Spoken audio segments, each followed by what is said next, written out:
When Ryan's when it's time to begin, it's on the Rewind to Raw with John Pollock and Wai Ting. The 18 that makes sense of these things we see in the ring every week on TV. It's Rewind to Raw for Monday night. Download it Tuesday morning from the Post Wrestling site. It's Rewind to Raw for Monday night on USA Now on the John and Wai Take the Mic. We are live Monday night. Happy Victoria Day, Mr. Ting. Oh, happy Victoria Day. Yeah.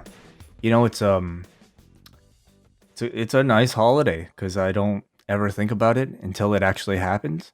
It's an occasion for many people to seemingly drink and explode a lot of fireworks in the neighborhood. So, you know what? This year it's especially nice. Yeah, I've got fireworks going on outside that I can hear now. I didn't even realize it was the holiday Monday until around 4:30 p.m. today. And then I realized, today's technically a holiday.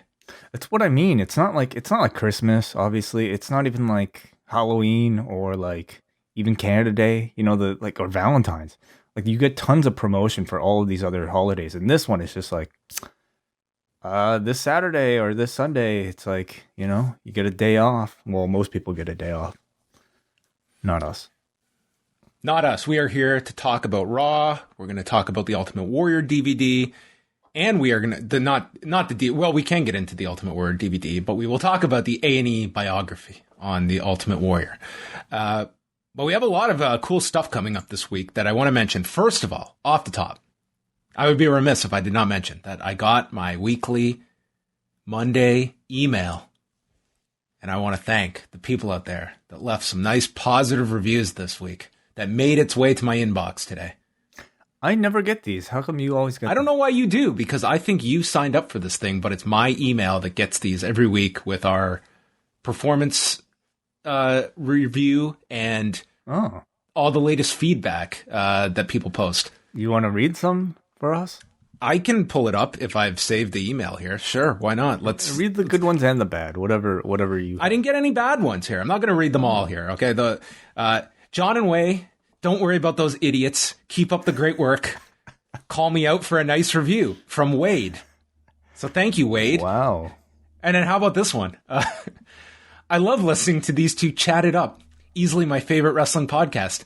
I don't even agree with half the things John Pollock says, which isn't a bad thing. Life needs people who don't agree on things. I do respect both opinions and look forward to their reviews every week. Keep it up, fellas. See? Like, I can take that. I can take perfectly nice. I disagree with half the things you say. Well, especially, but I have to say, reading it in your tone, it almost feels like it's a sarcastic message. It's like, haha, I love these guys. You know, I don't agree with whatever these guys have to say. They talk a lot of stupid shit all the time, but you know, I love these guys. Here's 5 stars. They said nothing about you. I think this guy is a complete tingling. Well, okay, well, keep them coming. This is how we guilt people into putting us up the iTunes charts, isn't it? Well, thank you, everybody. Nice Victoria Day weekly email I got of our reviews. But this week, Wai, the train keeps on moving at Post Wrestling, and we've got a unique week because Dynamite is not going to be airing on Wednesday. But before we get to that, Tuesday, this just popped up. We are going to be joined by Colt Cabana Tuesday evening, Wednesday morning, somewhere in that vicinity. We'll be chatting about Colt Cabana and his new podcast. A man that pretty much at the forefront of wrestling podcasts. One Colt Cabana we will be chatting with on Tuesday. Colt back in the podcasting game. Yes. What's the story with this new podcast? Well, you know what? We'll have him explain. It's an interesting concept that I'm curious to see how he got to this format. But I think he's someone, too, that has looked for different ways, different formats for his podcast after getting away from just the wrestler interview, which were very, very popular. And we'll chat with him. Very much so. So that's coming up on Tuesday. Up next will be, as usual, on Tuesday night, which a note to Canadians, it's that because of the Stanley Cup playoffs, NXT is going to be airing on Sportsnet Now, which is their online video player, instead of Sportsnet 360. So I'm sure there's going to be a lot of those changes during the playoffs because of Sportsnet's NHL coverage. So that will be the case for Tuesday night. Wednesday. Look at this. Hockey seems to be the biggest enemy of professional wrestling. What's going on? That's right. I totally forgot the Leafs game was going on tonight. So that was probably front and center for most people. Well, I was more talking about the TNT stuff, but who would have thought? They're the NHL. I mean, maybe they are the silent assassins out there for wrestling fans. Wednesday, shot in the dark with John Cena. I guess the man's got Wednesday to himself. I don't know what I'm going to do with my Wednesday night way. I don't know. I think for this week, he should really think about extending it to 20 minutes instead of 15. Can he go the time limit draw? Well, that will be Wednesday. Thursday, Wai and I are... What's Thursday? No, Thursday is Bushby and Thompson's Wrestling Adventure, and they are going to be reviewing the critically acclaimed Barry Blaustein documentary, Beyond the Mat. I was... I had a brief preview, not of the podcast, but of the custom album art that Martin Bushby has commissioned for this podcast, and it's pretty great. Yeah, it's great. I've been told I couldn't work it into the graphic just with the dimensions and my novice skill set, but It's a great graphic, and we should just save it for when we release the show on Thursday. It's pretty solid. It's awesome. Yeah. Way back, years and years and years ago, you and I reviewed Beyond the Mat, and I was able to track down Barry Blaustein and do an interview with him. And I remember really enjoying this interview. And I remember saying that was really cool to review a documentary and then interview the director. And here we are, all these years later. And Friday, the post-movie reviews continue as we will be reviewing The Dissident. And Wai and I will be chatting with Academy Award-winning director Brian Fogel, the man that directed Icarus, that we've also reviewed, and The Dissident will join us this Friday on the review. I don't know how you got this done, John. How did you convince an Academy Award-winning director to appear on a pro wrestling podcast? It's quite the story. I'll give the story on Friday. Okay. Oh, I can't wait to hear it. That is a huge get. So, Post Wrestling Cafe this week. It required a text to Wai over the weekend. That's how I was pretty impressed that I pulled this one off. I had to give him a big Wai. Look at this. Well, let's be honest. I was a tough one to track down. You had to book a time with me. I was like, yeah, you know what? Academy Award, okay. It's like, hey, Fogel, Wai can't do this time. You got to just go on standby. You have to work around me. I won a Terra Award, John. As did I. You and I combined. Best documentary. Do you have your trophy? I had my trophy for the longest time, and I think now I've lost it. It's at my parents' house. Yeah, I still have it. Best, what was it? Something feature. Short form feature, best. Short form feature, yeah. Yes. For our documentary about the UWA and Christopher Bishop. So, featuring B-roll of Kevin Owens. Yes. Kevin Steen. So 3 award-winning directors, documentary directors on this podcast. Right. Oh, that's amazing. Yeah, I'll introduce you as such when we do the interview.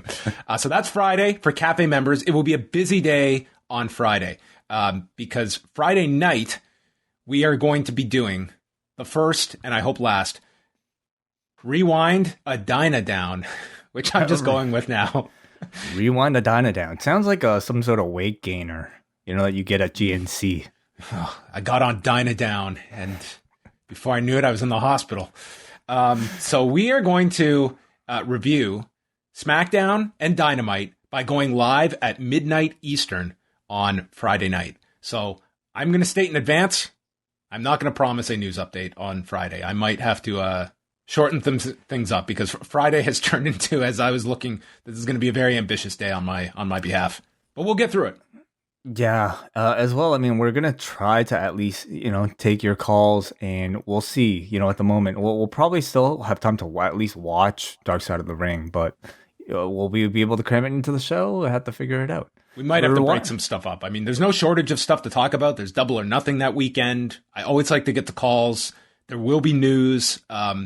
I don't know how many people are going to tune in at midnight on a Friday night. We are going to see. This will certainly be an experiment on Friday night. We'll see how it goes. But that's going to be Friday night. And then Sunday, we're back with our Double or Nothing post show live right after the pay-per-view for our Double Ice Cap and Espresso patrons. So busy week. A lot of interesting stuff. A wide variety here at the post office. Just to promote it a little bit more, some would even call it a double or nothing. So if you're a double plus patron, live access every Monday, every Wednesday, and of course all of our pay-per-view post shows, live access for all of you. All right, let's move on to some news items tonight, and we should start off the top with Patrick Clark, Velveteen Dream, who issued a very lengthy statement on his Instagram story. This was early Monday. And I'm not going to go through the whole thing because it's very, very lengthy. But the key points, number one, is he denies the allegations that were made about him last year. He stated that, his goal was to provide, this was his explanation for not addressing the allegations sooner. He said that his goal was to provide you with the same escape that I was offered when I first started watching, that being wrestling. My job was to play a character and to help advance storylines and drama for the fans who cared to tune in. I take any job I have seriously, which is why I've remained silent about these allegations. To me, addressing rumors would be working against an already compromised ability to sell a character I've invested in so heavily. I'm going to stop there. Number one, that's just... To me, I do not understand that rationale at any point. There is a point where the wrestling ends. This is your real life. This is your reputation. Instead of, harming a fictional character on screen, this is stuff that is attacking your real life character. So I cannot really understand. I get there is a mentality in pro wrestling. This, to me, if that was your full reason for not addressing this, when you believe that you have not committed any infraction, that these allegations are not true, I just cannot imagine that you're not screaming at the top of your lungs your defense. Yes, I agree with you. I think there are moments, especially in 2021, where I feel like the audience would be able to fully accept somebody breaking kayfabe. And this, when you're facing allegations and you're facing, at least what was presented online to the public as evidence, I feel like that would be the time to break kayfabe. It would be another thing, I think, if the company were to tell him to not address it. But, we've seen Matt Riddle directly confront his accusations. So I don't know if it would be like that. And, he didn't say so. So he did not indicate that. He made it clear that it was his choice not to address this. And when the first allegation was made, he did put out that very brief tweet denying it and stating that a third party was looking into it. Now, he does address the allegations. The first person that had made the allegations was an individual by the name of Jacob that he said he corresponded with through a direct message on Instagram, who said was a 17-year-old aspiring wrestler. And this person asked Patrick Clark for verification that it was really him and ended up sending him a voice message and then asking him about his height, weight, where he trained, the school he attended. And then the next day he said he saw screenshots of a conversation he did not have. And once seeing this, contacted WWE and noted that a personal photo of his was shared and without his knowledge or consent. And this was when he did address it and put out that tweet back in April of last year. The other allegation was of grooming, which was made by Josh Fuller, who allegedly was 16 when they met and was another aspiring wrestler, and said Patrick Clark did acknowledge that he knew of him from Maryland. He wasn't someone new. He had just met this person, Jacob, and indicated that this guy, Josh Fuller, was trying to become a wrestler, ended up suffering a concussion, and Clark essentially broke contact with him because he was encouraging him to take a break from wrestling, to heal from his concussion, and cut communication off, and believes that, that is the source of Fuller's anger with him. So he adds at the end here, Josh and Jacob are two of many people that I've helped, yet these are the only two who have found me to be malicious and predatory in how I go about helping others. What wasn't shared at the time, Josh Fuller reached out to Jacob over social media before Josh put out his own accusation. When this came out, Josh Fuller temporarily deleted his Twitter account, which is important because in all the social media confusion, Josh Fuller is the only one who suggested that an investigation had not been done and that had not been contacted. This in relation to when Paul Levesque had stated they had looked into things and investigated these allegations, and then Josh Fuller had stated he was never contacted. Patrick Clark goes on to say that Jacob deleted his social media after he was outed for being a member of an anti-black group chat. He then goes on to say, all in all, this entire experience defamed my character and ultimately accomplished what it sought out to do, and that was to see me released. So Patrick Clark is definitely of the belief this is all what led to his release. My hope is that over time, people can put two and two together and realize that all the allegations surrounding me were baseless and untrue from the jump.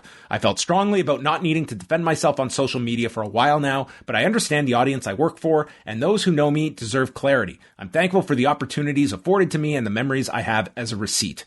So that's a portion of a very lengthy statement. Those are kind of the key notes, takeaways that I took from this. I definitely have a lot of questions about this, and this becomes sort of your area where it's going to be different stories, and you're kind of left to kind of decipher, and it becomes very difficult to do. I'll say, though, that we know that, through Paul Levesque's own words, that they said they looked into things and they found nothing there. If all of this is what Patrick Clark had presented to WWE, why was he released? Why this long gap from last summer to now? Why is the release occurring now? These are all questions you have that I think are only going to be brought up. If there was certainly, if the company did not stand by him, he would have been gone last year and not now. So I don't know what you really take from this statement, and where it's a larger issue about all of these stories is how are they to be adjudicated? It's essentially these companies are left to be kind of the arbitrator, and the audience is kind of what they're going by. Who are we comfortable using or not using? These are not typically, we're not seeing law enforcement get involved. So it just becomes essentially these stories are just getting played out online, and you're left to draw your own conclusions when there's a lot of missing pieces that I don't think the public is equipped to, adjudicate these cases because there's too many questions. Yeah. Again, every case is different, and this one certainly has become a little bit trickier. I will say, in regards to Velveteen Dream's statement, I feel like he said a lot, but I feel like there's still many unanswered questions that feel unsatisfied by what he said. There were 3 accusers and not just 2. There's this somebody by the name of Matt who also posted conversations with Velveteen Dream that didn't seem to be addressed unless he went by a different name. But of course, these things can be doctored, and that seems to be what he's suggesting. There was an audio clip that I guess Velveteen alleges was cut up that I guess wasn't necessarily mentioned here in this explanation, but there are still some things that feel somewhat unsettled if you, in my opinion, have been following the entire thing. But as far as WWE's action goes, I feel they were probably a lot more willing to try everything they could to make sure that this guy was that they had to act based on whether or not there was any real concrete evidence. And I believe that they didn't really find any sort of concrete evidence that, would have made him, guilty or, just guilty of committing something illegal. Otherwise, I think he would just be gone. But at the same time, I feel this company would not have went through so much effort to retain him if they didn't think of the investment that they already had put into him throughout these years, if they didn't think about the potential that he had as an employee, if he was just a guy on 205 Live and he went through something like this, even if there were no there was no concrete evidence, I don't think they would have given him this much rope. But it's at the point now where it's been a year. They tried the brief comeback and the audience wasn't taking it, and you also have a lot of rumors of other issues that might be attached to Patrick Clark beyond this, that might be behavioral, might be some sort of I don't know, social etiquette thing that might have rubbed coworkers the wrong way, that I suppose would also give them some basis to let somebody go. And again, how much reason do they really need to when somebody's when it's time for that time to just trim the roster, other than, hey, there's also the question way of if this is the Patrick Clark's defense. I mean, Paul Levesque, he shared none of this, and I think that only fanned the flames because it was a very inadequate response from Paul Levesque, who pretty much limited it to, we looked into it, there was nothing there. That's essentially was his response. You did not have explanations for any of this. You did not have anything to go on. And I think that only upset people further when it was, that doesn't pass the smell test. Yeah. When something like this comes out, I think simply trying to sweep it under the rug only makes things worse. When something like this comes out, if they truly believe that the man is innocent, I feel full transparency, or as much as you can, offer to the public to, rid this person of this story, would be very helpful. And for whatever reason, they chose to essentially sweep it under the rug by not really mentioning it or going into detail, and unless prompted, and even when prompted, not getting into that much detail. And I think that probably affected a whole lot of the audience's opinion of seeing him back on TV. It's an interesting question of how do you gauge it, John? Do you think we can? Because earlier this week I would have said I don't think any indies will pick him up. I don't think any wrestling promotion will pick him up. Do you see that being any different today? I mean, I always look at, there will be some companies out there that are going to book someone off of WWE television. I think they just will. There will be those companies. If we're talking about prominent national companies, I'm not too optimistic that anyone is going to be jumping to use Patrick Clark. He put this out, but to your point, I still think that there's going to be those questions. And if you're a major company and you're weighing the benefits and the negatives, I mean, what kind of reaction is a Patrick Clark going to receive in front of a live wrestling audience? Depends on that audience, Yeah, and I don't even, is it worth the risk? I suppose if you're a promoter at some point, we'll find out. But yeah, I'm actually quite curious to see what some of the feedback might be from the audience. We'll move on. We have two identities of when New Japan announced the 9 members of the roster that had tested positive. No names were disclosed, but both Kazcuhika Okada and Taichi have revealed they were among those 9. Okada had been pulled from the second night of Wrestling Dontaku back on May 4th after wrestling a 6-man tag the night prior with Roppongi 3K against Minoru Suzuki, El Desperado, and Yoshinobu Kanemaru. Said to be doing better now. And Taichi, he worked both nights of Dontaku, and then it was afterwards he felt sick and contracted a fever and did a PCR test confirming he had the virus. Neither Okada and Taichi have wrestled since those Fukuoka shows, nor are they scheduled this week at the Korakuen Hall event. But that is, 2 of the 9 that are coming forward.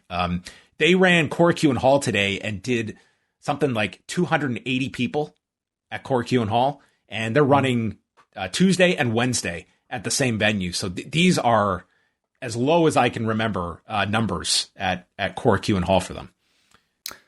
It's not a great period for New Japan right now. Maybe, one of the worst in years. And I think, beyond just maybe finding out who at this point, like, it doesn't even, do we even really care like who suffered from COVID? But it, what seems to be called into question is more so just what's the financial state of the company right now? Can they afford to miss any more shows? And really, what is the status of several of the wrestlers? There are a lot of rumors out there right now of just a lot of unhappiness between, predominantly from the foreign talent, but not just them, I'm sure, about New Japan's handling of the entire COVID-19 situation, and not canceling the show, and then telling the talent that they can go back home, and then last minute making these shows and telling the talent to stay. So again, in the days and weeks to come, I imagine we'll hear a whole lot more about this developing story. I think like there's definitely, some that you have to acknowledge. New Japan, like everybody, is at the mercy of this virus, and, the schedule is going to get impacted. The other side of it is, should we be running shows right now? Like, if this is an outbreak in New Japan, and there's that question that should we be doing shows this week in Tokyo? Like, those are the questions you're asking. Dominion is still on the schedule for Osaka. We don't have a card yet. We don't have a match yet for Dominion, and that's always a big show. Yeah, it's hard for me to comment on like what sort of government practices are in place in Japan, but like the fact that the government is allowing shows to occur, that maybe raises some concern. But again, I don't really know how this stuff is policed. I mean, this is something that maybe, it will be occurring for a completely different reason. But the Hana Kimura tribute show occurred over the weekend. That's right. And, obviously under like, this is a great show. Like, under very different, like, reasons. But nonetheless, like, it seems like this is free to occur despite maybe what we might hear about the quote unquote outbreak right now.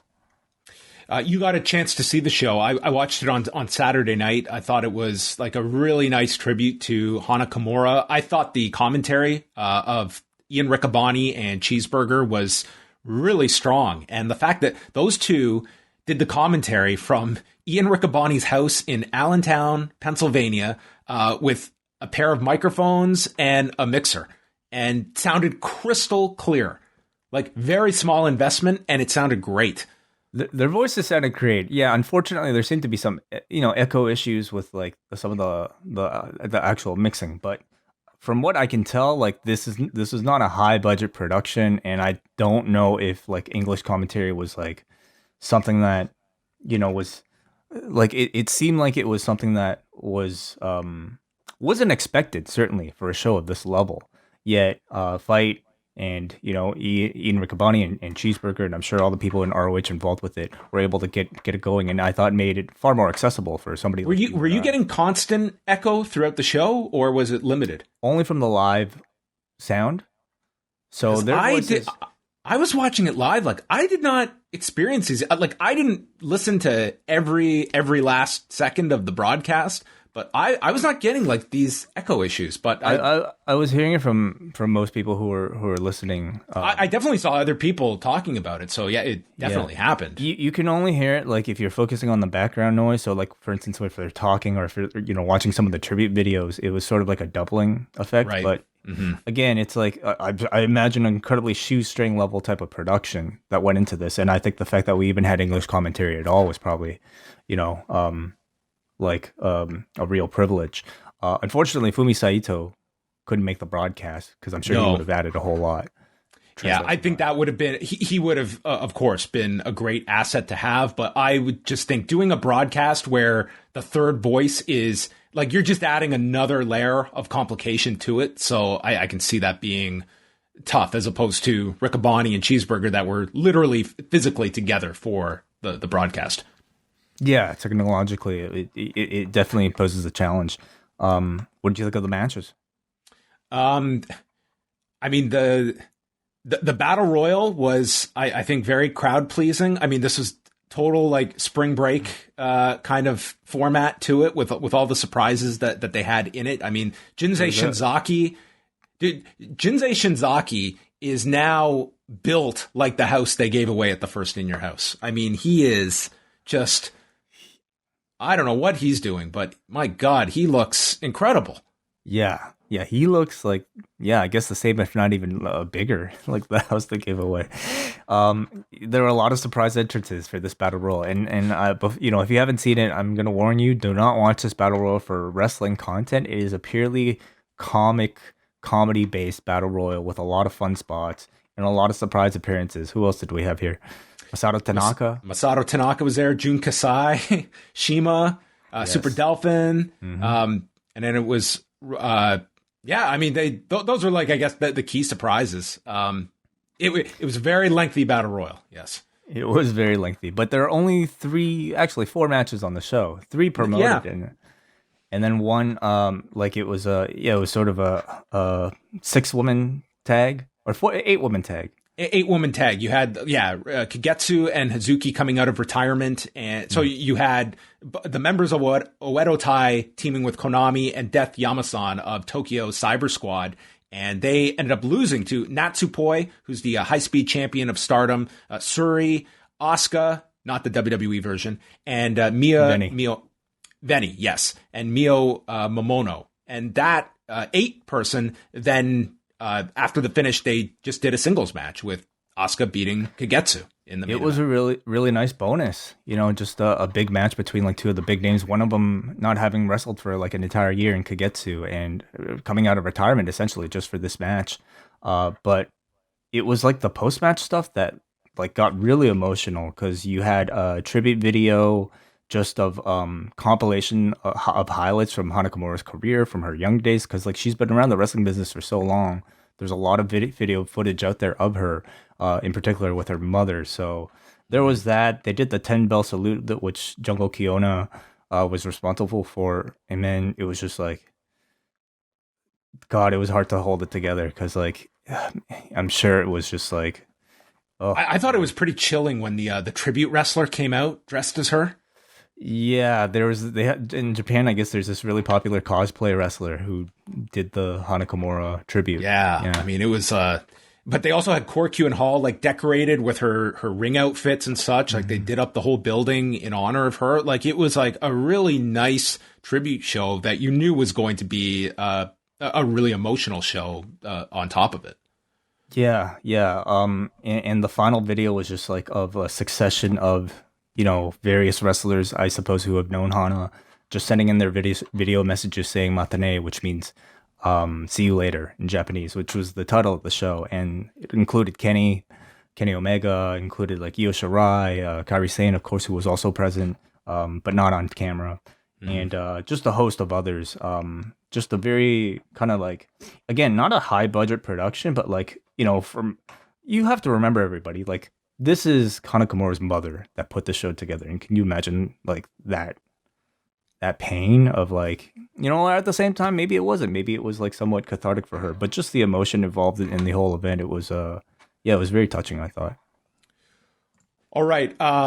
We'll try and keep this to a reasonable time. The Ultimate Warrior A&E Biography. I could do a whole show, and I think next week I am going to do a whole show on this episode. But this was probably the most anticipated one of the whole A&E lineup. It was Ultimate Warrior and how this was going to be handled. And I can't give you like a definitive reaction I had after, but I will say for about an hour afterwards, I was still thinking about this documentary. And I was, first of all, I thought that this entire documentary, I think it was almost impossible for it to achieve what people would want to see out of a fully 360-degree view of Jim Hellwig, Ultimate Warrior. And I thought by the end of it, it just seemed like they were trying to touch on a lot of the more controversial elements, but to me, there was a limit of where they were going to go. And I mean, they had some examples. I think they omitted quite a lot that I think would have painted Warrior significantly worse. What comes to mind for me is like, especially for a captive wrestling audience, what's really going to strike a nerve is what he said about Bobby Heenan when he was battling cancer. Like, I don't think you could show that quote and there's any redeeming factor left in this documentary for him. So this was almost like watching this performative exhibit of presenting this quote unquote documentary, going to a certain length with a figure that we still have to preserve in WWE as this figure we honor every year for our philanthropic work. So it became like this interesting experiment of what this was going to be. I thought by the end of this, it just felt very jumbled throughout the last half hour of where they were going, what they were touching on, what they were not going to touch on. And I don't know what to make of it. I thought it was an attempt, but I also found one that really did not, I didn't feel great about it. I'll say for me, I felt like they revealed a whole lot more than I was expecting going into it. Even having seen the previews for this, knowing that they are going to touch on, his dark side, I felt like they revealed more than I was expecting. Like for me, I'm just maybe thinking from the perspective of somebody who maybe wasn't aware of this stuff and was, or maybe loosely, maybe just like knew about the Ultimate Warrior, maybe from the Warrior Award, or maybe just from their childhood. And then they turned the show on and, they presented to you that the man had a very controversial, probably series of like public speeches, but they specifically focused on one that he gave to this college where, in full quotes was like this whole debate that, I shuddered to even call it a debate. But, wait, the portion that they show where, he's talking about, his views on homosexuality. If they let that tape run during that Q&A portion, like it gets worse where the individual that is calling him on this, like Warrior ends it at the end, like with a comment to the effect of like, don't forget your towel. And this place then just there's one guy who is just livid at this comment that is, and I'm sure many in that room felt the very same thing. Like it's very ugly. At the same time, like you almost got the sense, especially Dana Warrior, it's like, I think you try your best to sympathize with a widow here that is obviously coming at this from the perspective that she is, in her mind, preserving the legacy of her husband. And I think that's the position you knew she was going to be in. I just think that that's a very difficult task to pull off. And the idea that, well, he was going through this phase where he was in love with talk radio, and this speech at UConn was, they almost painted it, or she did, as like this, he messed up.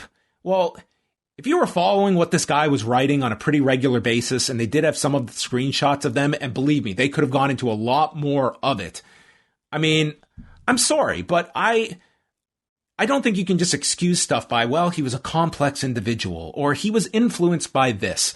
It was all these things he said. There was never a public apology.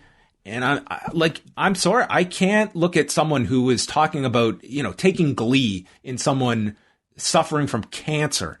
It's like there becomes a line where I'm sorry, but it's not like he used any of his platforms to ever ask for forgiveness for any of this, to ever clarify this. And it's kind of left, maybe unfairly, that his family's now in this position where they have to explain this stuff. Totally. It's a terrible position to be in if you're a family member of somebody who has such a public stain. I can't really sit here and be like, defensive of that. And I think you're absolutely right, John, to like be skeptical about the sincerity of maybe, anything that was presented on this. And a big part of that is because we never had that public apology. And because we never had that resolution, there will always be this hanging question about what the man truly felt. His family can tell us one thing, and, maybe if we are already believing one thing, like for somebody who maybe was exposed to who's read, and seen that entire speech, or has read a lot more of those posts like you have, it's probably going to be extremely difficult, maybe impossible to like sway your opinion. At the same time, like I I wouldn't hesitate to like completely shut the door that she would be telling the truth. And this is where I myself is like, I'm thinking like, certainly when we look at these WWE produced shows, they are focusing a lot more on like, for the most part, especially if they have a vested interest on the happier side, or at least like the more positive side, the fluffier side, you could even say of the ring, the fluffier side of the ring. Whereas the other show, of course, focuses more on the negative. So is one necessarily more truthful than the other? Perhaps, but I don't think it completely negates the other either. There could be truth in both, and maybe one could be more negative than the other. Maybe one can be too positive than the other. I at least, I'm willing to be open-minded to consider much of what was presented here and said by somebody like Dana Warrior to be at least her truth. Yeah, I think that's, we're in this sea of like big documentaries with important figures, like going beyond, like you can include the Vince McMahon one in this, but like last year with The Last Dance with Michael Jordan, there's the upcoming same one producer, by the way, as this. That's right. The Tom Brady one as well. It's like, to get these gigantic subjects, their production companies or they have an association with them.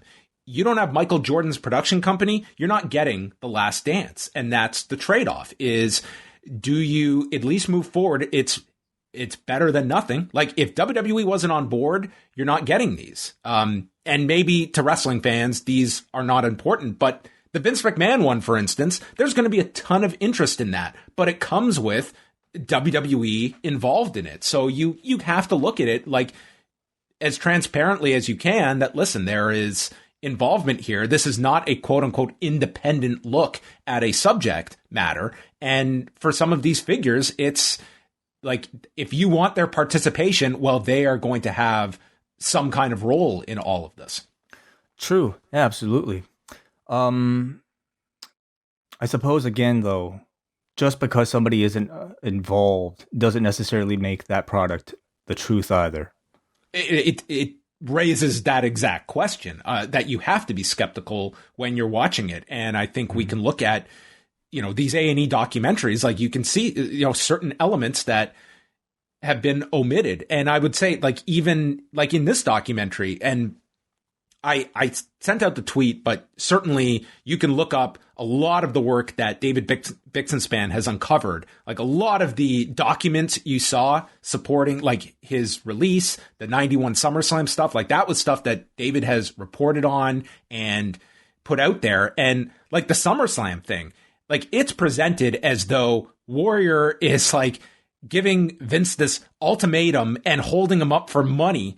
And it's like, not to say it was probably like the easiest negotiation, but like for the sake of clarity, it's a fax from Warrior that is sent July the 10th. Okay. This is we're talking SummerSlam is the end of August. So, a month and a half.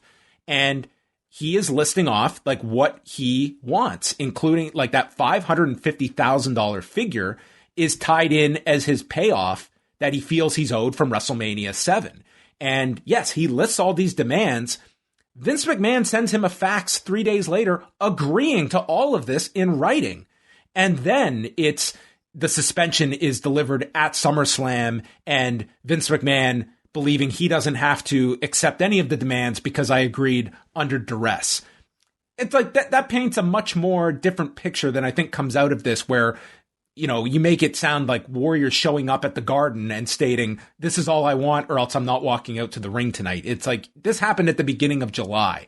And I mean, there's lots of different things you can go to. I don't want to be completely negative on this. I thought that this was a pretty interesting look at this individual, the upbringing that he had. I thought his mother was a great choice to have in this, who I don't know if she has done any interviews prior about her son. And that apology video that they uncovered was unbelievable. Yeah. Like incredible. That story is out there, but that video has not been. And again, to just quickly recap that story, is a station manager with one of the affiliates that the WWF had. The manager's child alleged that he went up to the Ultimate Warrior at an airport and was blown off by Warrior, which is a story you can totally buy. But Warrior was adamant, that was not me. I did not do that. However, Vince McMahon films this apology, and you can see like Warrior is about to explode on the screen as he can't even get this out. And I think you look at it that, man, this is a guy that you can take him at his word or not, whether it was him or not. But I mean, the fact they had this video, to me, everyone will focus on the Warrior in this video. I was captivated by Vince McMahon producing him here. It's all a work. It's all a work. And that to me is what, in some ways I was amazed they ran this, but it was fascinating video. Well, that was the other thing too. I thought the whole thing I felt was a lot more revealing than I was expecting for WWE led production. You know, the fact that they would showcase Vince McMahon in several of these lights. And, you know, you mentioned maybe some of the details of that contract dispute at SummerSlam were omitted. I didn't think what they presented made Vince look good at all. I thought he already looked pretty bad coming out of this. So, it was certainly more... maybe it softened the blow, but like I thought it definitely wasn't the treatment of like the self-destruction DVD where they painted it much more anti-Warrior than this. But I still felt they left out key details, which, I mean, that's, I don't know. I mean, I come out of this like feeling the same way I've always felt about Vince. You know, he's a bit of a ruthless, like kind of boss. While at the same time, you know, you can understand his motivations. You can understand why he would I found him actually presented to be quite vengeful, which is not like a nice character trait. But like even I suppose with Vince was like, oh yeah, that was me when I was younger, is how they were kind of. He was nuts, and back then I was. I'll say this: I've been very down on Vince McMahon's participation in these documentaries. This was his best. His most insight that we got. I thought it was a great question, or more so a great answer too, from Vince when I'm sure this was almost given as like a softball to him. Did you consider the Ultimate Warrior like a son? And, you know, for an A&E production, we're involved with the Warrior. Vince very much could have just given a very nice answer that I looked at him like that. Vince like paused, thought, and no, I did not look at him like a son. I have one son. You know, it's not to say Vince is like the most engaging figure, at least what you would expect or hope out of a Vince McMahon in these. But this one, I did think we got the most out of him by far of any of the A&E pieces. He doesn't necessarily, I mean, he does come across to me like a bullshitter, but I guess not when it comes to like sappy stuff like that. The whole documentary actually kind of like almost like presented this narrative of like Jim Hellwig, you know, missing a father figure in his life, missing a childhood, and looking at the WWE and therefore Vince McMahon as sort of his surrogate father. And when he was rejected by Vince, they kind of like almost like draw the thread by saying how him being rejected by Vince led him to this downward spiral, which eventually led him to conservative talk radio and this entire thing. But it was not, which was a narrative that like I'm not going to dismiss. Like I don't know the Ultimate Warrior, did not know the Ultimate Warrior, but it was like, it's like they had crafted this whole explanation of all this, but it's like we never heard the Warrior state that, you know what I mean? It's like, and we didn't hear Dana Warrior talk about that either. It's kind of like, was this, because this is a guy that sounds like he was pretty closed off to many people in the wrestling industry who suddenly had this deep psychological explanation of the Ultimate Warrior and what he, I mean, and it could be true, it could be not. It's just, you know, you have to somewhat take these things for what they are. And in the end, this is like a 90-minute thing that they have to like condense a you know, person's 30-year career into like one, you know, thread that you can, you know, understand it via story. So, yeah, some footage that they just, can you imagine like the video catalog like that exists that hasn't even been touched in years that the WWE has? They're running tape on like everything. All these, like, they could run a whole like network special of like, you know, bloopers from like the past. I would watch the shit out of that. That would be amazing. Do you honestly believe that when that Self-Destruction DVD came out, of how scared, yeah, like if you're a performer and you don't play ball with them, what they can, number one, what they can produce, and B, what they have at their disposal. Like, remember that Hardy video where they have those guys on camera talking about drugs? Yeah. Like, totally. It's like, frightening. God knows if you're a wrestler that, and especially now where you have a camera on you for some project or another nonstop, what are they catching? Because that red light is always on. I mean, people are kind of doing it to themselves right now. Like, they're recording themselves and releasing stuff out there that they probably shouldn't be. So these days it's like, WWE is just probably another element attached to it. But yeah, absolutely. I'm sure like that was almost like a warning sign to a lot of people that are out there, like Brett. They were going to do that to Brett. I think that's a big reason why he ended up, Brett, I think it would be a mistake to say Warrior, didn't care. I think he very much cared about they said. And that was clearly like that was character assassination, what they did with that DVD.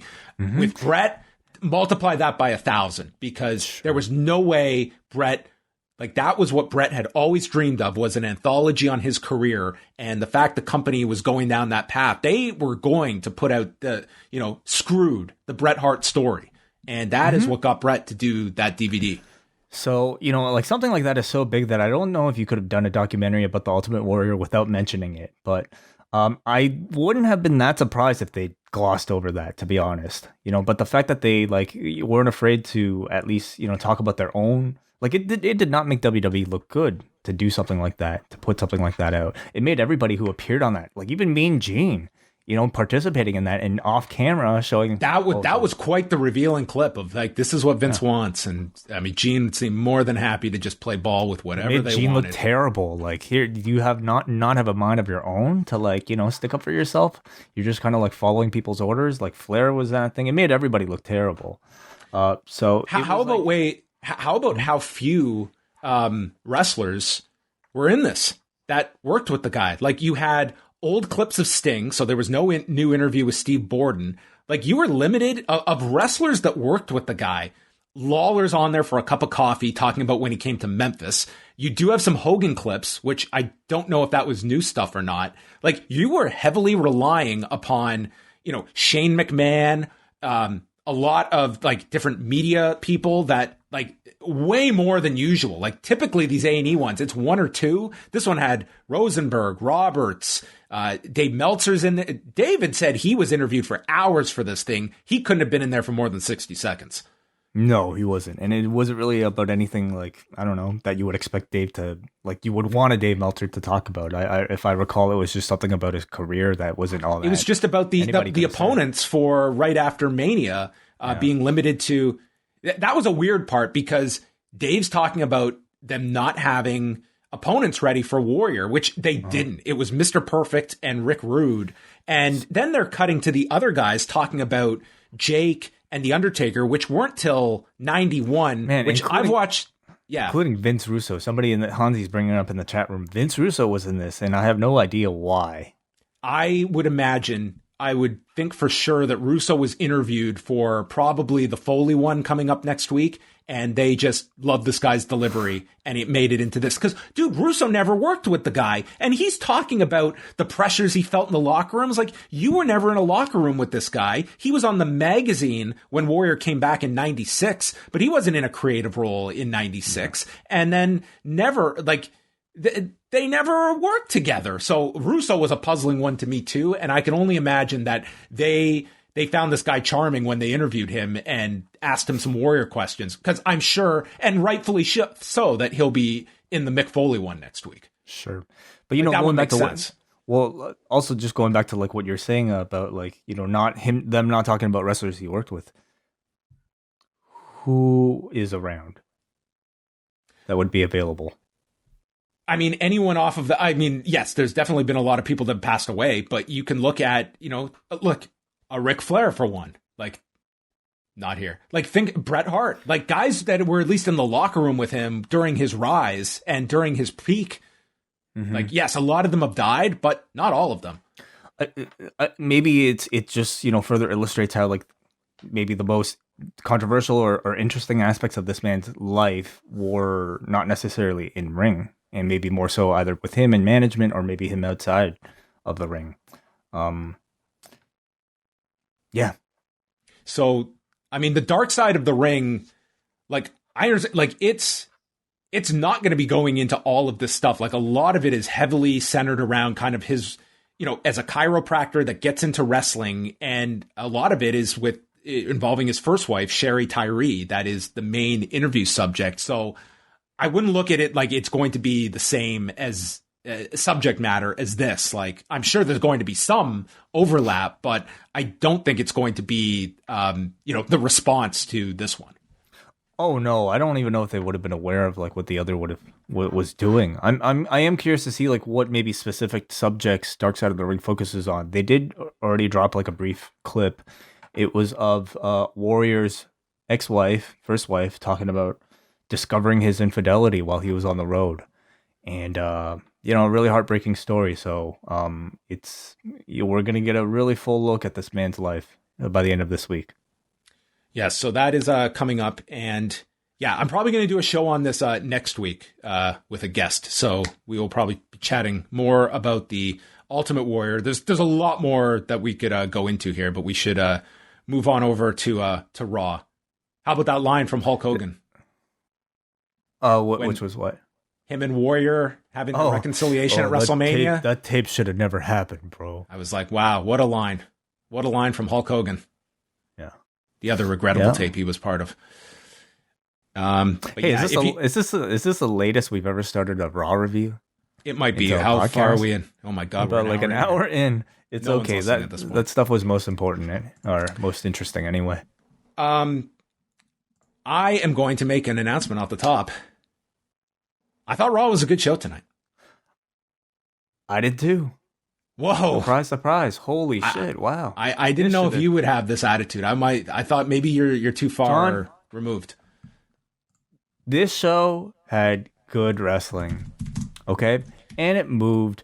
Story wise, nothing mind blowing. We're heading into like another B show that it really is nothing I think groundbreaking at all. But at the very least, I thought all the booking was pretty logical on the show. I also really like the added elements, like the pre-produced elements on the show. They had several, obviously, like backstage promos promoting the live attendance from various people that we don't usually see, and they had like video packages for several matches to make them feel bigger than usual. So, and how few backstage interviews were there? Like when Sarah Schreiber interviewed Jackson Baszler, that was like the first. Like they did barely any backstage segments tonight. They did a heavy in-ring show, heavy video package show, and I was not complaining. Like I found this Raw to be like I fully admit I am grading on a curve when it comes to Raw. But I thought that tonight was leaps and bounds ahead of you got some very good wrestling matches tonight. For the first time in what feels like months, if not maybe even years, it feels like this company is thinking about ways to improve itself. I suppose the last time I might have felt this way was like when they were doing trying shit like the Raw Underground. It was like that, believe it or not, I think was their way of trying to improve the show. But this tonight, like they were trying things that I thought actually worked. And much of it was simply relying on the in-ring ability of these wrestlers to tell their in-ring stories. So they started off with MVP and Lashley coming out. Lashley with Lashley's Ladies. And they recapped the loss to Kofi Kingston. They mentioned leaving the Thunderdome. And as Wei mentioned, they had promos throughout the show of different talent.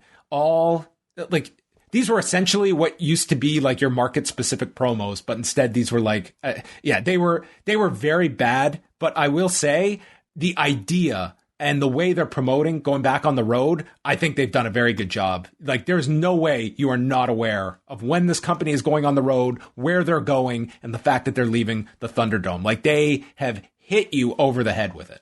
They did a great job on SmackDown, starting from segment 1 with Sonya Deville announcing it to the public, and they carried on here with MVP announcing it the first thing that you saw, and then throughout every commercial break, getting, talent to cut. Unfortunately, if you're trying to compare these to like the 80s or 90s, there is no comparison with these promos. Number one, their logos aren't in the background. They should bring that back. Everybody should have a custom logo. But these promos, unfortunately, are just at a far, far level below what we used to see, and they're all scripted. However, it is a good chance to see what talent that you don't usually see what their level is at, just cutting a straight, talking to the camera, what their engagement is like. I hope they are able to bring it back in some form. By the end of these promos, I just can't wait till you and I can get into our car and jam out to our songs. God, that was probably the worst one. I am your conductor of destruction. I thought that one was pretty rough. That was Braun. Conductor of your destruction. Or the conductor of destruction. I wasn't sure if that was a musical conductor or the train conductor. Okay. So everyone came out here. Drew was out. The New Day was out. They're all arguing about who is going to be next for Bobby Lashley when Adam Pearce comes out to make a match between Drew and Kofi, the winner to face Lashley at Hell in a Cell. So Lashley and MVP stick around, and we got a long opening match between Kofi Kingston and Drew McIntyre. Kofi stating his reasoning, I never got my rematch. So he's only waited a year and a half? What I loved about it is that he lost that title, and wasn't that around the period when they actually did a segment with Baron Corbin stating there would be no more automatic rematches? Was that before or after he was crushing the pancakes and everybody thought that was subtle storytelling of him getting his revenge eventually? Yeah. Well, it's been a long build to this moment. He's finally ready to cash in, go for that rematch. So they went through 2 commercial breaks here. Drew is powering up with Spinebuster, sit-out powerbomb. Kingston keeps kicking out, but then the dreaded shoulder into the post weakens Drew. Kofi hits a splash onto the back and then a trust fall to the floor that sends Drew crashing into MVP and Lashley, who have come by ringside.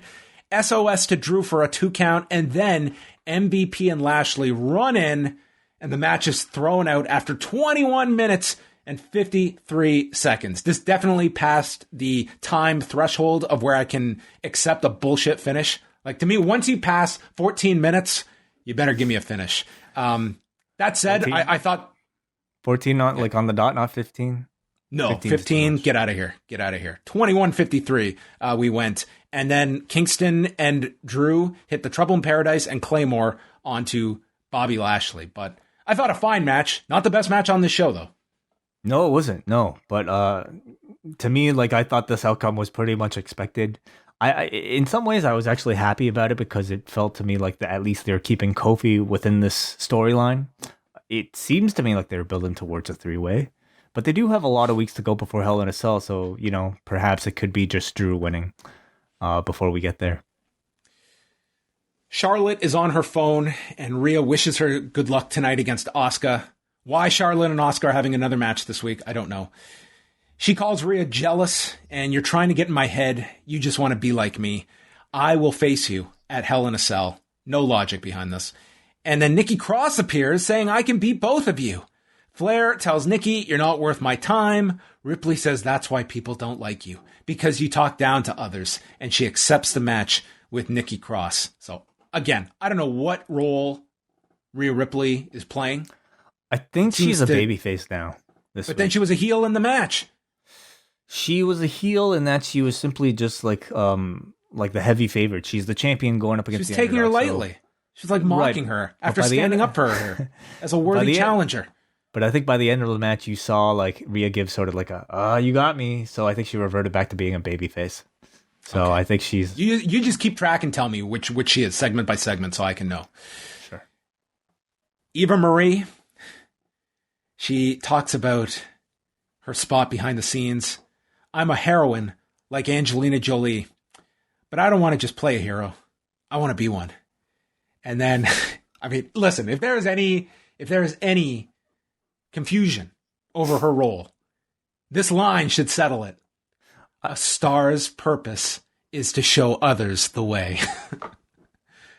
I would totally agree with you. Okay, you've watched this. She's absolutely sort of like your stereotypical, I want to be a role model type of heel. But then the other vignette that they aired, and we can talk about it now, John, the one they aired later on in the show, was just entirely, to me, a babyface vignette. Because that one was all about her, facing discipline and determination will overcome weakness. I've become my own cheerleader to become an advocate for others.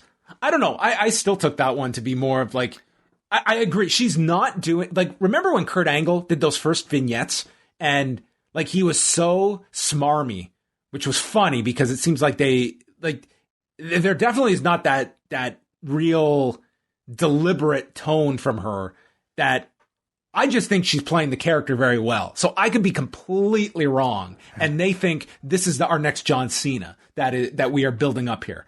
I could be completely wrong, but this is such a heel character. I completely agree. Oh, she's such a natural heel. She just is. She just has that natural, and her backstory and everything. Like the fact that she didn't come through the indies, like whenever these crowds return, they will boo the shit out of her.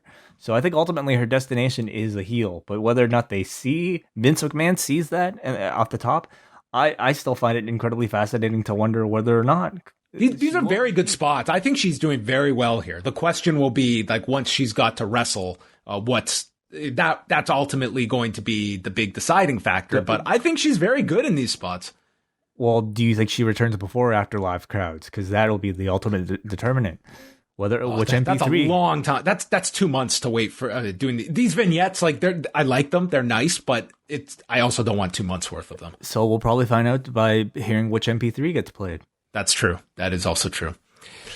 So Rhea Ripley and Nikki Cross, this is announced as a 2-minute beat the clock challenge. And we learned that Rhea Ripley has no attention span because she forgot about this.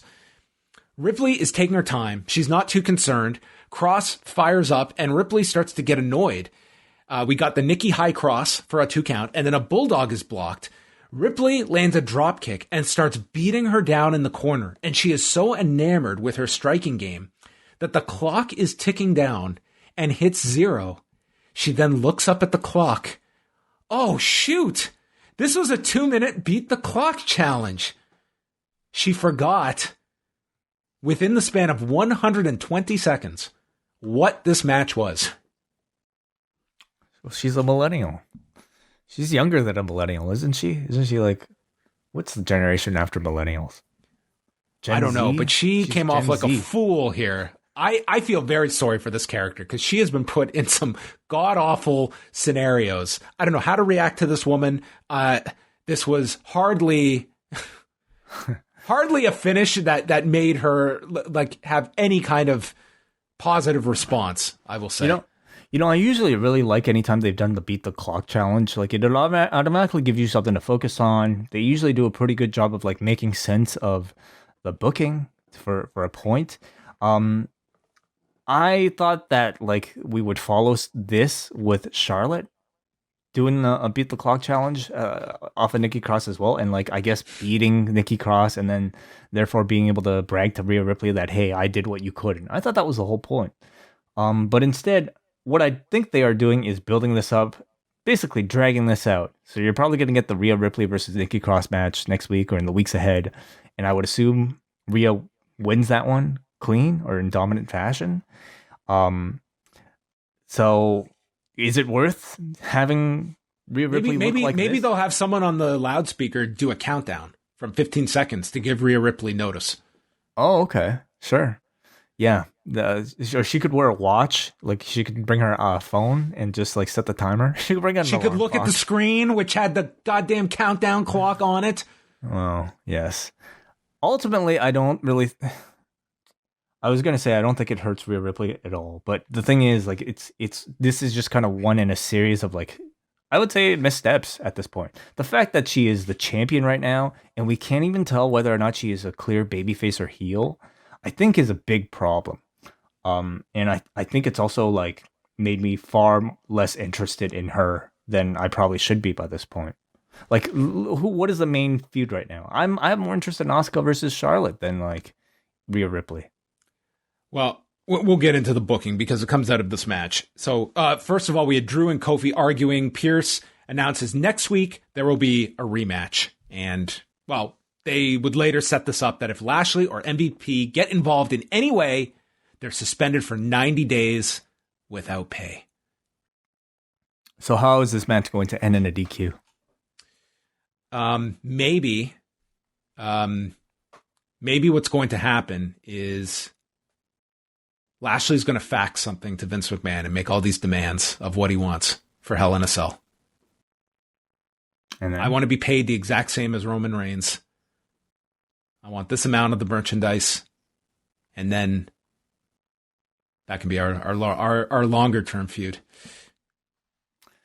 and then make him shoot an apology video, perhaps. Yeah, it should be Vince McMahon recording the apology for breaking up the Hurt business. That should be the video. Definitely. Charlotte Flair and Asuka. This was our second match that went 21 minutes tonight. Flair worked over the left knee and continually went back to this. I thought this was like really good, like just simple, basic, but really effective work on the knee. Flair's constantly chopping at it, goes for a moonsault, but Asuka gets out of the way, and she comes back with a German, but is selling the knee. The knee gets wrapped around the post. Each fires themselves into the desk. We go through 2 commercial breaks. Asuka lands a head kick, stunning Flair. Flair recovers, another moonsault, landing on her feet, falls with a standing moonsault, only gets a 2 count. She's frustrated, goes to the figure 4. Asuka counters with the Asuka lock, but Flair flips over, getting the cover in 21 minutes and 24 seconds. I thought this was a better match than last week. Last week had its, it was a very good match, but it also had its weaknesses. I thought this was a very strong match from these two. I really enjoyed this. I agree with you. I thought it was an improvement over last week, but overall, like, I also started at a low point. Like, this was like, listen, they have very good matches. I didn't know why this was happening again, and it just felt like a retread. But they totally hooked me in this. No, they gave you very little reason for why this match was occurring again. But I wasn't really complaining because I knew the quality was going to be really strong, and I thought they over-delivered in some ways because it was better than last week. Really high pace, a great combination of like technical wrestling, body part work, striking, some aerial offense. I think their chemistry just seems to be getting better and better. And, you know, I'm actually not tired of this at all. Like, they're not going to do this again because they're moving on with Rhea Ripley. But like, don't make any assumptions, Wade. We could be getting this next week. I kid about like them having these unofficial best of 12s.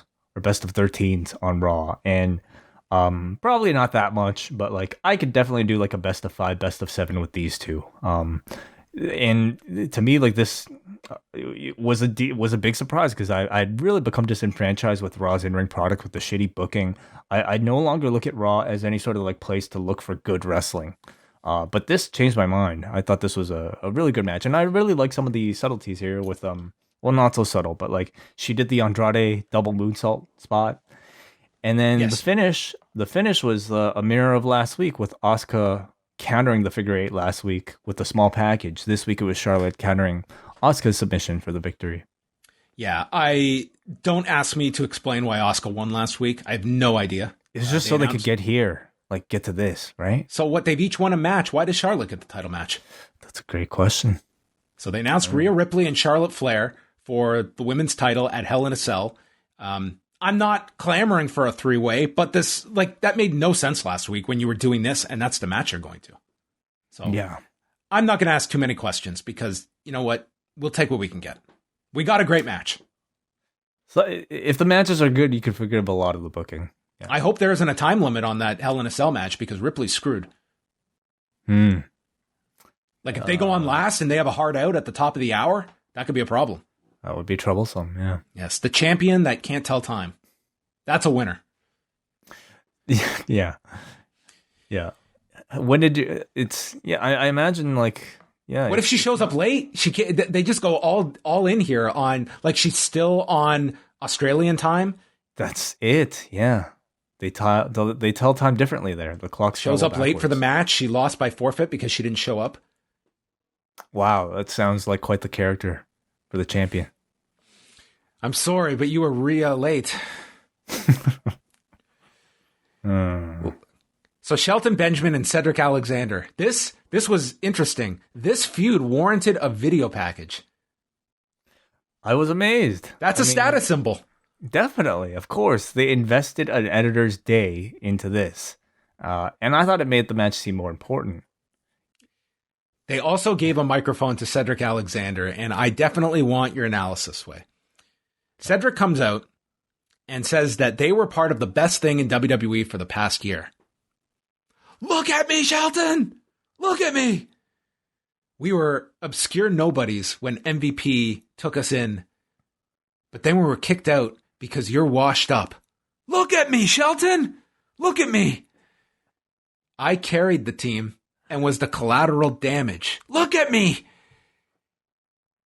I have years to make up for past mistakes because I'm young and fresh and in my prime. Are you? How many years do you have left? Shelton, look at me! You got a fluke win, and you'll be gone for good. I said, look at me! This promo was like 10 minutes long.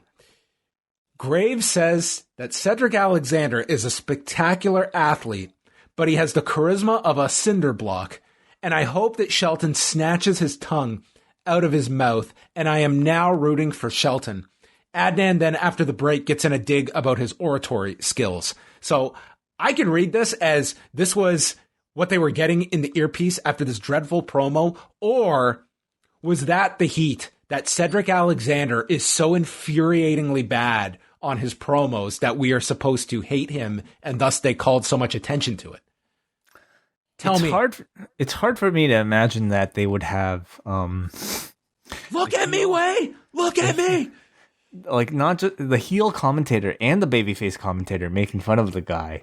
So I don't really know what you're really supposed to feel, other than the fact that, hey, let's laugh at this idiot collectively because he sounds ridiculous. And it's unfortunate because, man, this is a big opportunity. Like, guys at this level don't. Number one, like, they got. I joke, but like the video package, it's like it means they went to enough to produce a video package for them. But more importantly, Cedric getting, like, seriously, like 2 to 3 minutes of live mic time. Like, that's not everybody gets that at his level.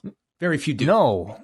Yeah, very few do. So this was a big chance for him. Unfortunately, the man has that high cracking voice that makes him incredibly tough to take seriously, especially as a heel. And I don't feel like the announcers needed to call it out. I certainly don't feel like, or when I say the announcers, I also mean like whoever's telling the announcers to say this stuff. But right. I certainly don't think that helped at all. But you're right. Like, you have Graves like destroying this guy. Like, it doesn't. It doesn't line up. I also felt like it went too long. And I also felt like the setting was incredibly awkward because the whole time, like, Cedric is cutting this promo. The refs got to hold back Shelton for like 3 straight minutes, dude. To like, it stop from attacking. It was too long. Shelton looked like a fool. This ref was like was really polite, I would say, in wanting to allow Cedric Alexander to finish before this match started. Because it was like 3 minutes of this guy talking on the apron as Shelton's just like ready to go, amped up, and this ref is just holding him back. So I didn't think it came across very well, unfortunately. Then they had the match, and Alexander is sent into the barricade. Shelton skins the cat. This guy's going to be 46 in July. Wow, amazing. Crazy. He'll probably be doing this in 56. Cedric did a Hurricane Rana off the top, and then he goes to the mount, and he goes to choke Shelton and immediately stops like he knew. And Graves even points out that's a banned move here in WWE, as he just went to put his hands right around the guy's throat. Alexander's kicking away as Benjamin gets upset, blasts him with a clothesline, hits the rolling Germans, but then as he goes for an O'Connor roll, is poked in the eye, and Alexander hits the neuralizer in 11:54. Graves proclaims that was arguably the biggest singles win of his career, and they are now calling him Prime Alexander. Okay, cool. Prime Alexander seems like a cool name. Yeah.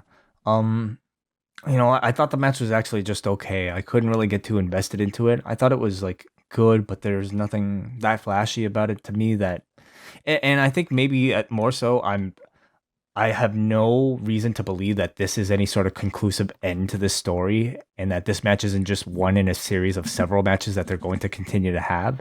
I don't even know how much I care at this point. So them trying to push like Prime Alexander, it's cool, it's something, but like, this feels like I don't know how well they did in making this feel like an important win, Well, it was the biggest win of his career, Way. Biggest. I would say the Cruiserweight Classic.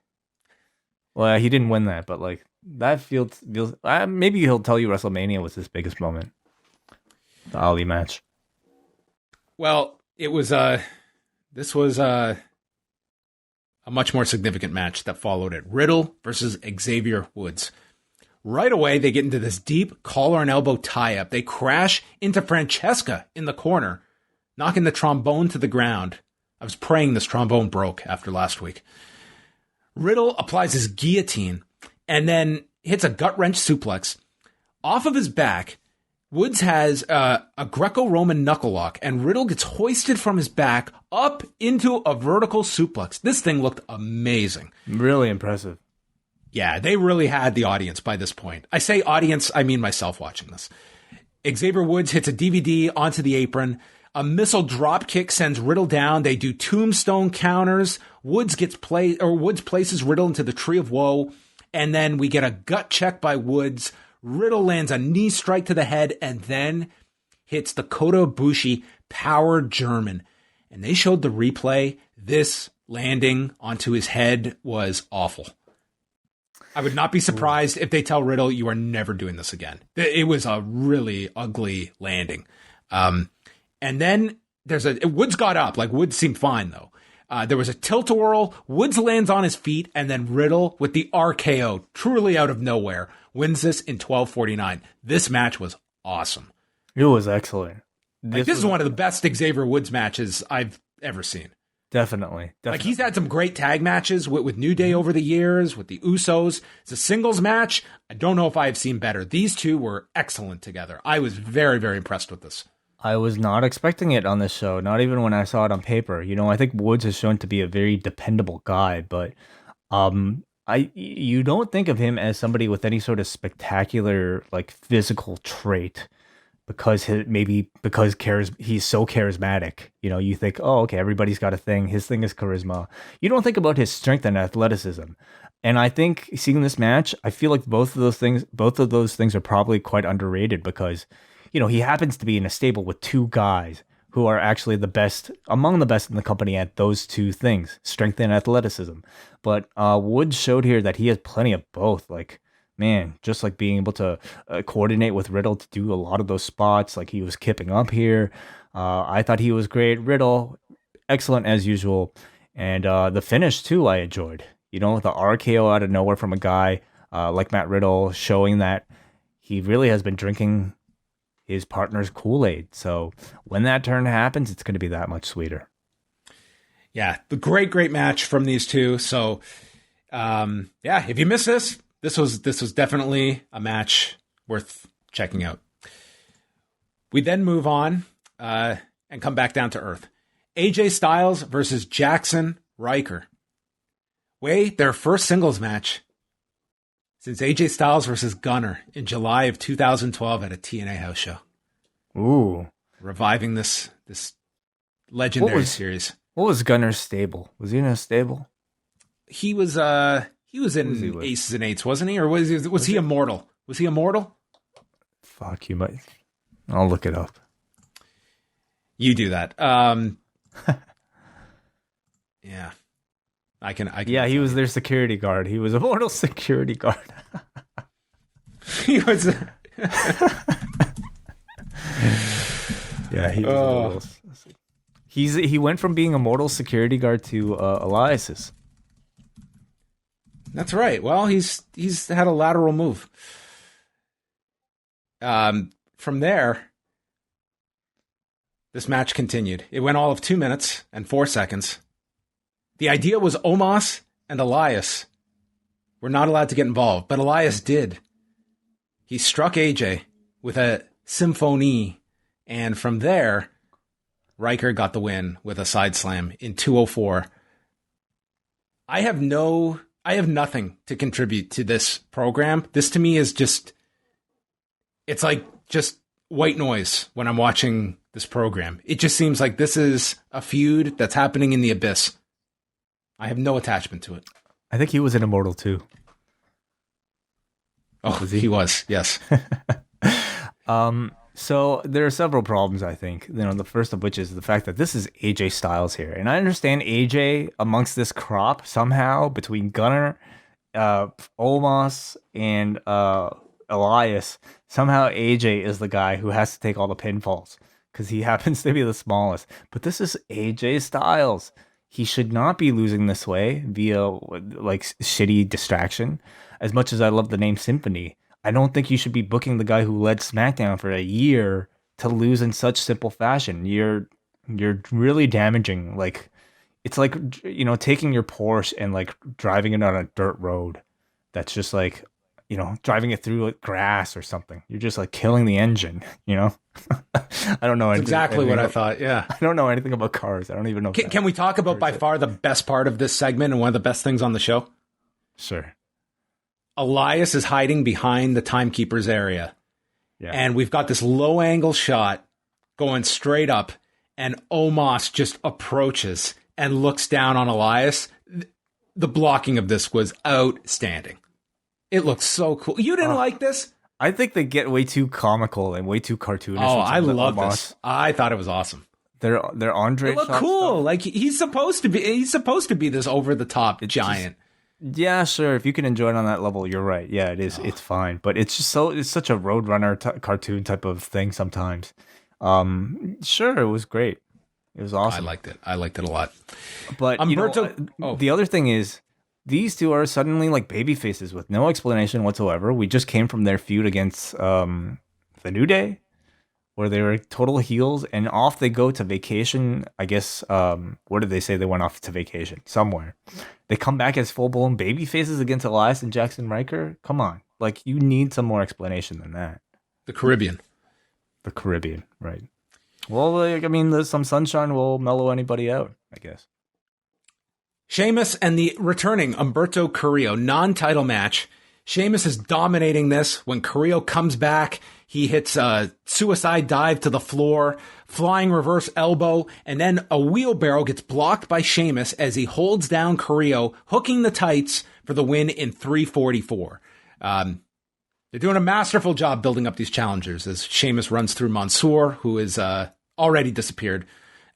Sheamus continues to attack him, applies the cloverleaf when Ricochet appears with a missile dropkick. Carrillo and Ricochet double team Sheamus, ending with this beautiful top rope moonsault from Carrillo and a springboard 450 by Ricochet. So some very spectacular offense. So that's how this ended. And Sheamus will likely beat both of these men at some future date. I really like the post match here. The moment Ricochet came in, it was just like boom, boom, boom, like a constant ping pong ball between him and Humberto Carrillo, trying to one up one another with these like spectacular diving moves onto this like target, you know, Sheamus. They looked awesome in that brief, like they crammed like 5 dives onto Sheamus in the span of like these 20 seconds, and that was awesome. You know, the match I don't really hate because it's the story they're telling. Sheamus is this unbeatable wrestler, at least against these 205 Live guys. And it's going to require several attempts, maybe some team ups for them to finally, like, you know, conquer this mountain. If they have a 3-way, it'll probably be pretty damn entertaining. I hope it's a 3-way, and I hope it's not a handicap match, which would be awful. Maybe a 3-on-1 with Mansoor. I was really waiting for Graves to get in the line at the end when Carrillo hit the top rope moonsault with Ricochet setting up. Shades of Io Shirai. Ooh. I really wasn't following a lot of that drama over the weekend, but I mean, it was really last week's story that like came and went. Yeah, like this week Ricochet. This week it's Kenny and Roman Reigns, right? Yeah, it's hard to keep up with them. The 18-hour stories. Yeah. Sarah Schreiber interviewed Jax and Baszler with Reginald, and Baszler blames Jax for getting distracted. Reggie is really shaken up and is seeing triple and having nightmares. And Baszler says she's tired of Jax getting distracted by things that don't matter and suggests that Reginald stay in the back and threatens if he shows up. So no Reginald, at least we would think. So the main event is Natalya and Tamina against Jax and Baszler for the women's tag titles. Reginald's watching in the back. Baszler tries a sharpshooter on Natalya at the beginning, and Natalya breaks out of it. They go through the commercial, get the heat on Tamina for a time until she comes back. Jax and Tamina go to the floor, and Tamina is sent over the barricade. Baszler runs with her knee into the corner, missing Natalya, and Reginald appears on the apron to distract. Baszler gets a small package. The ref is distracted, thus angering Baszler. And then he is told to leave by Baszler. He walks up the stage. The pyro goes off. By the way, he wasn't blinded last week. This week, seems like he avoided danger too, because it wasn't too bad, even though it looked like a explosion went off in this man's entire body going up in flames. So was he blinded this week? No, I guess he was seeing okay. triple and just had some issues. Okay. That's what Nia said. He was seeing triple. No, I meant at the end of the show. Oh, by the end of this show. Yeah. I mean, he could see Baszler and answered her challenge. Okay. So the pyro goes off. I will say, like, if there was a gigantic explosion, I think you can accept an inside cradle catching you. This was not a trombone, but the same premise. 11:44, Natalya gets the pin, and then Baszler checks on Reginald, grabs him. I thought we'd go a whole show without the word, but no. You son of a bitch! And challenges Reginald to a match next week. So we're going to get Shayna Baszler against Reginald. Yes, we are. Oh, man, they're really like... I feel like Reginald has had more matches against women this year than like several members of the women's roster. So, I mean, they really like using Reginald as this like... Probably has had more singles matches than Ruby Riott or Liv Morgan. Oh, yeah. We'd have to look up his Reginald's cage match, but it'd probably be something like that. I actually thought the match was pretty decent. You know, at this point, Shayna, when she was in there with Natalya, you can always count on those two having great chemistry with one another. This one, like unlike the other matches, this match I felt was a lot less focused on Tamina. Instead, it was mainly highlighting Shayna and Reginald, putting the spotlight on Shayna to, I would assume, set her up for Alexa, who they didn't really like play the Lily laugh, but we can assume that the pyro was as a result of her. I might have subconsciously enjoyed this Raw a lot more because there was no trace of Lily. So that might have helped. Sure. Did you hear about the dark match that they did? No. Out to the Thunderdome came the Inter-Channel champion, John Pollock, who issued his open challenge to one man. And it was accepted right then and there. Okay. Right now? Right now. Oh, shit. It's on, everybody. postwrestling.com/Discord. Let's see what the real main event tonight is of Rewind of Raw here. I want to say, I know a lot of people are talking a lot of smack about me as champion, and I see it all. So believe me. Oh, shit. Post-bot bottle. Champion John Pollock take it on Way 0937. The battle begins, everybody. All right. Oh, you just hit me with a hip toss. Yeah, just got you with. Man, these things do go on a little long. Well, come on, it's a main event, championship match. Are we going to go 21 minutes? On Broadway here. John Pollock with a face lock. John Pollock working hard. Way breaks John Pollock's grip. Way tries an enziguri on John Pollock and lands it. Way hits a forearm chop, then climbs to the second turnbuckle and nails a strong elbow. Way tries a forearm and lands it. John reverses a super kick from Way. John goes for a kick to the gut on Way and lands it. John nails a senton. Way rakes John Pollock's face across the ropes, but it's reversed. John with the wrist lock. John Pollock is squeezing hard. Makes it to the... Way goes for a fist drop on John, and come on. Damn, this is going to be a long match. Is this a championship match? Oh, yeah. The championship is being defended. I think you have to actually type a certain command for a championship, right? Or not? I said that this is a championship match. It asked me. Oh, it did? Okay. Oh, shit. All right. This is all on the line. We're at a 79 move count. You know, for the people who have no idea what's going on right now, this is probably some riveting stuff. Yeah. So postwrestling.com/Discord. Lord of the Court Phil Churchhawk has set up this automatic robot script. I cannot explain this. I cannot possibly explain. I could barely explain it, and he's gonna laugh at me for even trying right now. But it's like you can enter other people's names, and you can have matches with them, and they'll generate like a list. Oh, okay. Wait a second. We interrupt. Oh, near fall. I nailed my finisher, the green mist on John. I went for the pin. 1, 2. John kicks out. We're just spamming all our finishes now. We're going towards the finishing sequence, I think. I try another green mist on John, and I hit it. I go for the pin. And 1, 2. Kick out. Kick out. Come on. They really... 3! Oh, bullshit. We have a new Intercontinental Champion. And his name. You hear that music, everybody? You hear the Kid Rock blaring in the background? It's the Cowboy, baby. I am back. 2-time Intercontinental Champion. Oh. One on Rewind to Raw. Update my cage match, everybody. That was a 6-star classic, if I will say so myself. I'm very disgusted. Oh, well, there we go, everyone. I'll be back. Don't you worry. That's the end. Wow. Wait, what did you think about Raw tonight? Great main event right there. But you know what? Raw was actually a good show. And again, maybe we are grading it on a curve, but I enjoyed it. I thought it was like a consistently entertaining show, highlighted by, I think, a couple really good matches. I would even include the main event in that, except for I wouldn't include the main event. But Charlotte Asuka was really good. Xavier Woods and Riddle was really good. And I thought everything progressed pretty well towards Hell in a Cell. And I thought it was really noticeable, the fact that you had a much heavier wrestling show and very little of the backstage stuff. It's like, I think that stuff can really add up to be a drain over those 3 hours. Yeah, definitely. Sorry, I'm still glowing over my championship win here.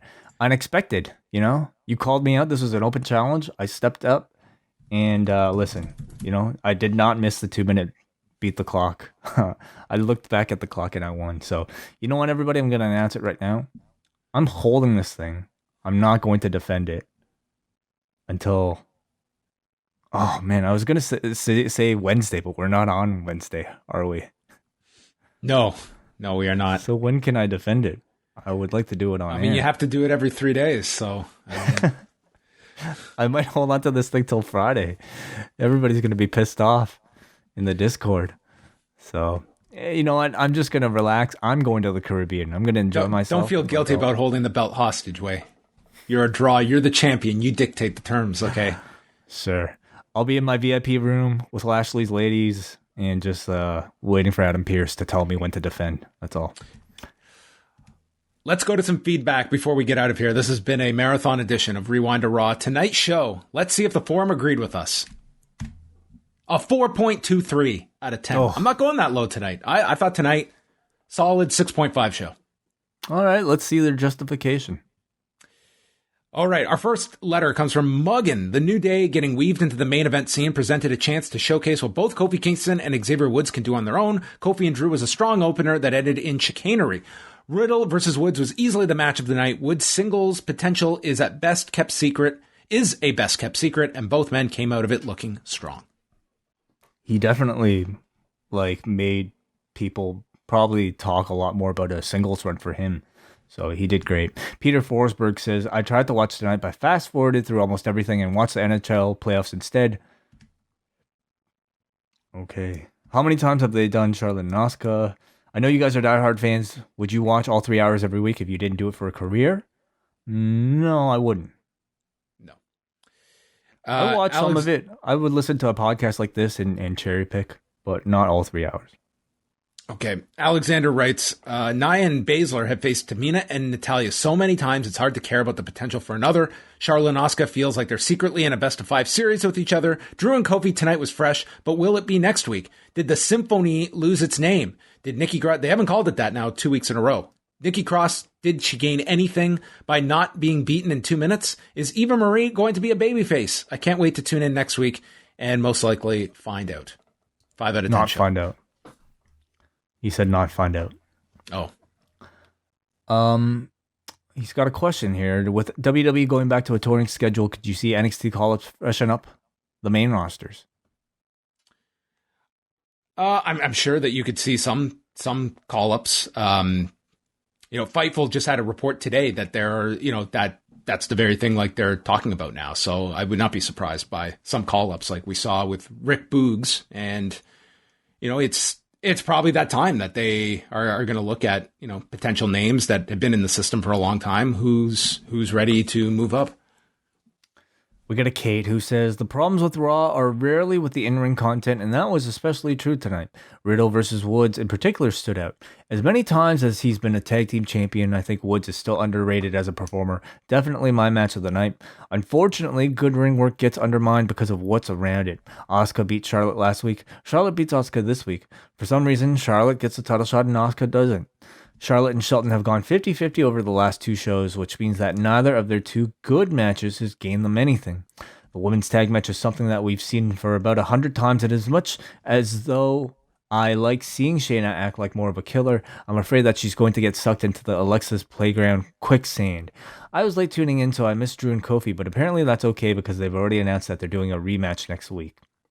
Booking that accomplishes nothing, randomly assigned title shots, inconsistent characters, and dragging out ill-conceived stories are the things that make Raw so trying, and on nights like tonight, when the in-ring is particularly strong, it actually makes those problems more apparent. All right, I'm going to do one more here. Ben from Vancouver. Riddle versus Woods was a lot of fun. Everything else was tired rematches. I'm not sure what the purpose of those "we're returning to the road" promos were because I think they had the opposite effect. Mandy and Dana's acting delivery made porn stars look like Meryl Streep. What's the plan for Ricochet? Why not reteam him with Cedric Alexander? They had a ton of potential as a tag team before all the Retribution mess. With Ricochet, it's obviously just to continue this Sheamus stuff. And with Cedric, I think they're going to break off this feud, and it seems like they will more so focus on Cedric Alexander. But I think that certainly has a limitation to it of what you can expect with Cedric Alexander on his own. Yes. So it seems like the audience not really sharing our optimism this week. I never said I'm optimistic. I'm saying tonight's show I thought was a generally much, much better show than what we have been exposed to on Raw most Monday nights. Okay, sure. All right. Well, on that note, Wai, thank you as always. Congratulations on your big victory. You know what? How are you going to celebrate? I'm going to upload a podcast and watch The Dissident. That's my celebration. The Dissident, everybody. A review this Friday. The post-movie review returns. The Dissident, for people who aren't aware, is a documentary about the murder of Jamal Khashoggi. This is a topic that John and I have discussed a lot in covering the Saudi Arabia shows. This recently came out, and I've been meaning to catch it for a long, long time. So, not much of a celebration, I have to say, but nonetheless, it is a piece of work I'm definitely looking forward to seeing, and I'm really looking forward to speaking to director Brian Vogel this week. All right. That's going to wrap it up. Thank you to everybody for checking out the show, whether live or downloading it. Leave us that wonderful 5-star review. And that's it for us. I am John Pollock on behalf of your new champion, Wai Ting.